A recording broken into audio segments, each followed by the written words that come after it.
For 51 years, a message sat locked inside 340 symbols, a taunt from America's most notorious killer. When it was finally cracked in December 2020, the words inside made investigators' blood run cold. The Zodiac Killer had sent this cipher to the San Francisco Chronicle on November 8, 1969. Cryptographers, FBI agents, and amateur sleuths had tried everything. Computers, frequency analysis, pattern recognition. Nothing worked. The cipher seemed unbreakable. But 3 people working from their homes during a pandemic finally did what the world's best minds couldn't. And what they found wasn't just a message. It was a window into the twisted psychology of a killer who might still be alive today. Because the words he wrote don't sound like someone ready to stop killing. October 11th, 1969, 9:55 p.m. A yellow cab pulled up to the corner of Washington and Cherry Streets in San Francisco's Presidio Heights.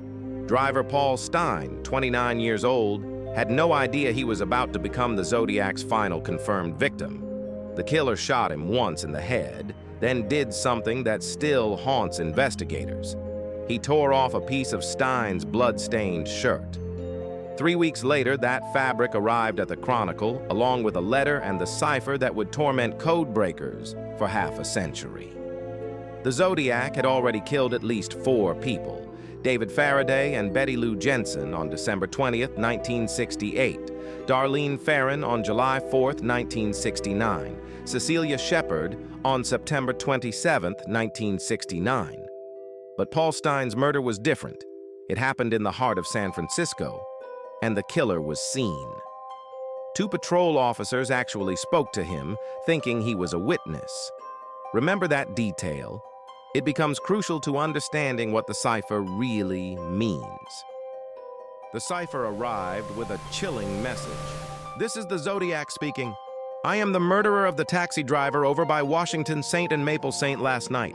Along with it came 340 symbols arranged in a grid, circles with lines, backwards letters, astrological symbols, and shapes that seemed to follow no earthly logic.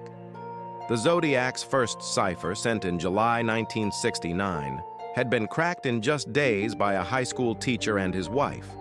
It revealed his disturbing philosophy. "I like killing people because it is so much fun." But this second cipher was different, more complex, more personal. The FBI's best cryptanalysts couldn't break it. Neither could the NSA. Computer programs failed. For decades, people claimed to have solved it, but every solution fell apart under scrutiny. By 2020, it had become the holy grail of amateur cryptography. But what made this cipher so impossible to crack wasn't just its complexity. It was that the Zodiac had made a mistake that actually made it harder to solve. David Oranchak had been obsessed with the cipher since 2006. A software developer from Virginia, he'd written programs to test thousands of possible solutions. In Australia, Sam Blake was running similar algorithms. In Belgium, Jarl van Eyck was approaching the problem from a completely different angle. They'd never met, but the internet connected them in their shared obsession. On December 3rd, 2020, Blake's program found something, a pattern in the symbols that revealed actual words. "Hope you are having lots of fun and trying to catch me." The team worked frantically to decode the rest. What emerged was a 63-character message that read like the killer speaking directly to investigators. "I hope you are having lots of fun and trying to catch me. That wasn't me on the TV show, which brings up a point about me.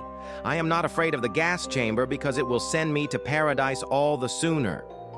The misspelling of paradise as paradise was deliberate. The Zodiac had made the same error in previous letters, but that wasn't even the most disturbing part. The reference to the TV show changed everything.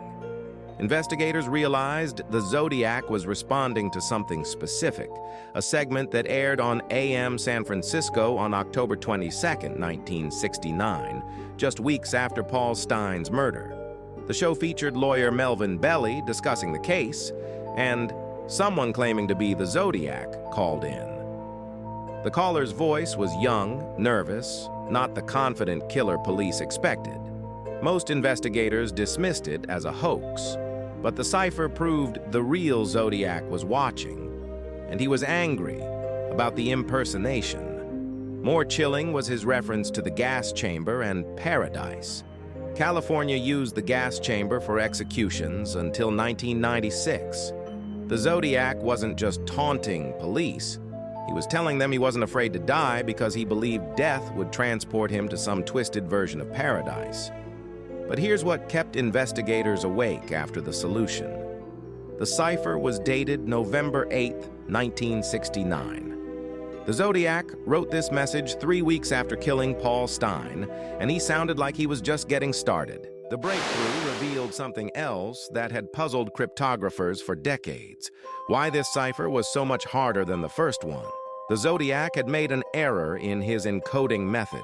He'd created what experts call period 19 cycles, essentially repeating mistakes that made the cipher nearly unsolvable by traditional methods. It was only when Blake's program specifically looked for these irregular patterns that the solution emerged. The FBI confirmed the solution on December 11, 2020. Agent Craig Brogger stated, "The cipher has been solved by 3 private citizens." But the confirmation raised new questions. If the Zodiac could create such sophisticated ciphers, was he really the random killer police had imagined? Or was there a deeper intelligence behind the murders? And most disturbing of all, 2 more ciphers remain unsolved. The 13-symbol cipher sent in April 1970 and the 32-symbol "My Name Is" cipher that might contain the killer's actual identity. Today, the Zodiac Killer would be in his 80s, if he's still alive. The cipher solution didn't reveal his identity, but it revealed his mindset in 1969. Confident, taunting, and convinced he'd never be caught. The 51-year journey to crack his message proves he was almost right. David Orenchak still gets chills reading the decoded text. I hope you are having lots of fun in trying to catch me. For half a century, the answer was hiding in plain sight, locked inside symbols that seemed meaningless. But the Zodiac's words carry an even darker implication. He wasn't just describing his crimes, he was describing a game he believed he was winning. And with 2 ciphers still unsolved, that game isn't over yet. The next breakthrough might finally reveal the name that's been hidden for more than 50 years. Or it might reveal something even more terrifying, that the Zodiac's story isn't finished. The investigators who worked this case, they found something that led them to a completely different mystery, one that's still unsolved. Click here before it disappears. If you made it this far, you're one of us. Subscribe for daily mysteries.